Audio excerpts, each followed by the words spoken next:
بعد میں ایسے گھر میں کیا لذت رہے گی جس بندے کو پتا میں خود اپنے ہاتھوں سے اس کو مولوی کے پاس چھوڑ کے آیا تھا اتنے دنوں کے لیے، اور تسلی کر کے پھر میرے پاس آئی ہے کہ حلالہ ہو گیا، اور بعض کیس اس سے بھی بڑھ کے آتے ہیں۔ ہمارے استاد ہمیں بتاتے تھے کراچی میں کوئی امیر آدمی، انڈسٹریل آدمی، اس کا اپنا کاروبار انڈسٹری، اس نے بیوی کے نام اب کروا دی، محبت میں کئی لوگ کروا دیتے ہیں، کافی اس نے چیزیں اپنی بیوی کے نام، طلاق دے بیٹھا،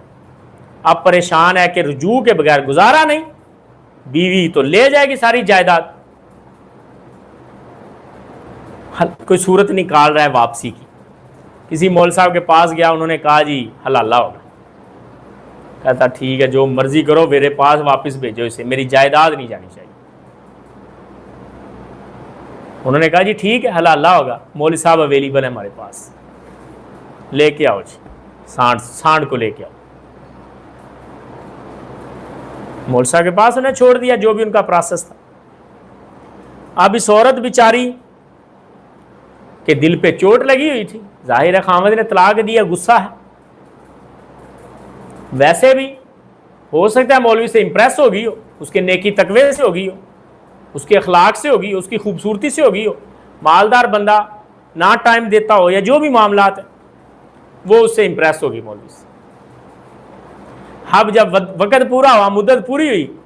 وہ انڈسٹریل صاحب آ گئے، بزنس مین لینے اپنی بیوی کو، کہتے جی 2 طلاق، چھوڑو ہماری بیوی کو۔ وہ کہتے جی نہیں، وہ جانا ہی نہیں چاہتی، پوچھو لو ان سے۔ وہ کہتی میں نے تو نہیں جانا، جائیداد میرے پاس ہے، مولوی بیچارہ مسجد میں ڈیوٹی کرتا رہتا ہے، اس کے پاس جائیداد کی کمی تھی، مجھے اس کی کمی تھی، ہماری جوڑی اللہ نے ملا دی۔ اب وہ بندہ کہ 2 طلاق، اب زبردستی طلاق ہوتی نہیں ہے، ایسے بھی پھر عزتیں خراب ہوتی ہیں، کئی لوگ، مال بھی گیا، بیوی بھی گئی، عزت بھی گئی۔ اگر آ گیا ہوتا کسی پڑھے لکھے عالم کے پاس تو کوئی نہ کوئی صورت طلاق کے اندر سے ہی رجوع والی نکل جانی تھی۔ تو میری یہی گزارش ہے، بس اوقات ہماری بہنیں بیٹھی ہوتی ہیں کلاس میں، ہم باتیں زیادہ کھل کے نہیں کر پاتے،